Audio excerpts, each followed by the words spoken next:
2021년 6월 둘째 주 오늘은 지난 한 주간 호주에서 가장 이슈가 됐던 뉴스를 소개해 드리도록 하겠습니다. MKL 시드니입니다. 한 주간 이슈가 된 소식은 멜번에서 확산 중인 델타 변종 바이러스와 이에 따른 락다운 연장 조치, 노인 요양원 감염자 발생에 따른 백신 접종 지연 논란, 빅토리아주의 전용 격리시설 건립 승인 소식입니다. 멜번 지역에서 락다운에 들어간 지 두 번째 주말이 지난 가운데 계속해서 지역 감염자가 확산되고 있습니다. 월요일 아침 빅토리아주 보건당국은 지난 24시간 동안 코로나 신규 지역 감염자가 11명이 증가했다고 발표했습니다. 이번 지역 감염 확산의 경우 평상시보다 더 큰 우려를 낳고 있는데요. 기존 코로나 바이러스보다 전염력이 높은 알파 변이 바이러스보다 감염률이 50% 이상 높은 것으로 알려진 델타 변이 바이러스 감염자가 늘고 있다는 사실 때문입니다. 지난달 뉴사우스웨일스주 지방 지역을 여행했던 멜번 남성이 빅토리아주 내 첫 번째 델타 변이 바이러스 감염자였음이 밝혀졌는데요. 어떤 경로로 감염이 됐는지 파악하는 데 주력하고 있습니다. 이 델타 변이 바이러스는 인도에서 처음 발견된 후 현재 영국에서도 급증하고 있는 큰 우려가 되는 변이 바이러스인데요.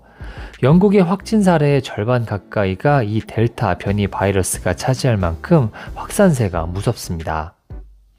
해당 바이러스는 사람들이 잠깐만 접촉을 해도 감염이 될 만큼 전염력이 큰 변종 바이러스로 알려졌는데요. 이처럼 알파형보다 전염성이 높을 뿐만 아니라 입원 위험성도 더 높은 것으로 분석이 되고 있습니다. 이번 멜번 지역 감염 확산 사례 중 10명이 이 델타 변종 바이러스에 감염된 것으로 확인이 됐습니다. 이처럼 변종 바이러스 확산세가 이어지자 원래는 지난 6월 3일 종료 예정이었던 락다운이 연장이 되어 6월 10일 밤 11시 59분까지 락다운이 이어지게 됐습니다.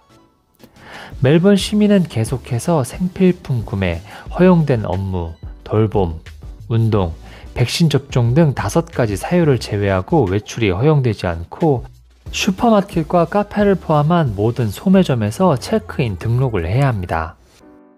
하지만 락다운 조치는 약간 완화가 되어 11학년과 12학년 학생들은 대면 수업이 허용이 되며 외출 이동 거리도 기존 5km에서 10km로 다소 늘어났습니다. 빅토리아주 지방 지역은 지난 목요일 자정을 기해 상당 부분 락다운이 완화가 되었는데요.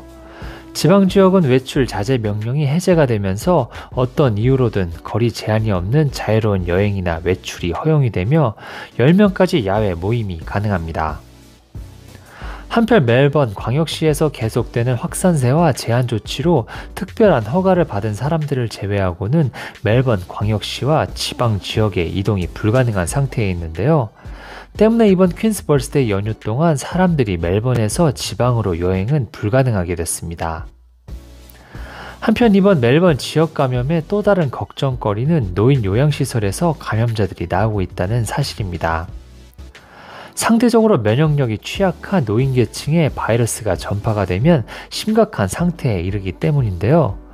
노인 요양원에서 일하는 사람들 중에서도 감염자가 발생하면서 일부 노인 요양원들은 폐쇄가 됐습니다. 이런 취약 계층의 감염을 막기 위해 호주 정부는 이들을 백신 접종에 최우선 순위로 올려놨지만 감염자가 넣은 노인 요양원의 근무자와 입주 노인의 3분의 2가량이 1차 접종도 받지 않은 상태인 것으로 드러나 논란이 되고 있습니다. 작년에도 노인 요양원에서 확진자들이 나오며 관리에 대한 질타가 이어졌었는데요.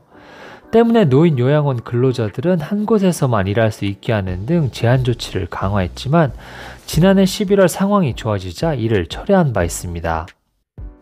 이런 논란이 있었던 요양원 근무자에 의해 바이러스가 다시 전파되는 상황이 발생한 것입니다. 노인 요양원 관련 백신 접종에 대한 논란이 커지자 빅토리아주 노인 요양시설 혹은 장애인시설 근무자들이 백신 접종센터에서 예약 없이 우선적으로 백신 접종을 할 수 있게 조치가 시작이 됐는데요. 이번 멜번 지역 락다운 완화를 위해서는 백신 접종률을 높이는 것이 필수적인 상황입니다. 빅토리아주의 누적 백신 접종 횟수는 65만여 회로 이중 백신을 2차례 모두 접종한 사람의 비율은 인구 대비 2%에서 3%에 불과한 것으로 나타났습니다. 한편 호주 내 백신 접종 프로그램은 이번 주부터 40세 이상으로 대상이 확대가 됩니다. 내일부터 40세에서 49세 사이의 사람들에게는 화이자 백신이 제공이 되는데요. 확진자가 확산되고 있는 빅토리아주는 이미 40대 이상이 접종 대상으로 확대 실시 중입니다.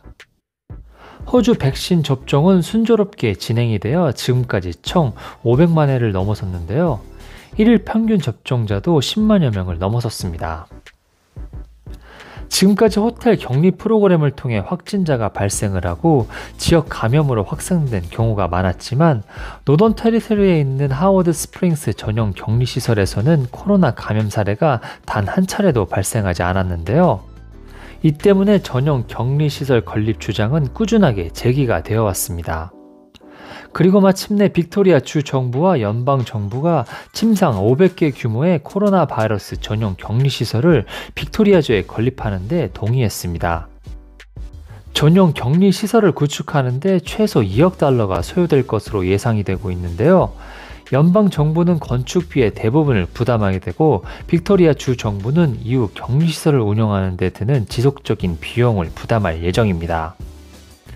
연방 정부가 이번 계획을 승인하고 건설 자금 지원 방안에도 합의함에 따라 빅토리아 주 정부는 전용 격리 시설 건설 작업을 신속하게 진행할 방침인데요.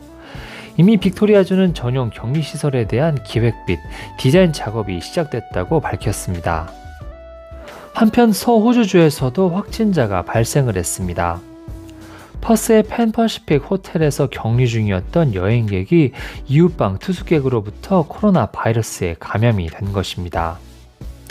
바이러스에 감염된 남성은 5월 21일 콜롬비아를 출발한 후 미국을 거쳐 호텔에 도착했었는데요. 이틀 후에 코로나 바이러스 확진 판정을 받았습니다. 한 달 전에도 서호주에서는 팬퍼시픽 호텔에 근무하던 경비원이 바이러스에 감염돼 가족 2명에게 바이러스를 옮긴 바 있습니다. 이에 따라 주 정부는 확진자와 같은 층에 투숙했던 12명에게 코로나 진단 검사를 다시 받도록 지시했으며 당시 일하던 직원들에게 코로나 진단 검사를 실시했는데요. 다행히 모두 음성 판정을 받았습니다. 한편 이에 앞서 해당 직원들은 모두 백신 접종을 마무리한 것으로 알려졌는데요. 이 때문에 이번 서호주 감염 사례가 지역 감염으로 확산될 우려는 낮은 것으로 보고 있습니다. 오늘은 멜번에 확산 중인 델타 변종 바이러스와 이에 따른 락다운 연장 조치, 노인 요양원 감염자 발생에 따른 백신 접종 지연 논란, 빅토리아주의 전용 격리시설 건립 승인 소식을 전해드렸습니다. 이번 주 호주 주간 뉴스는 여기까지고 다음 주에 다시 찾아뵙겠습니다.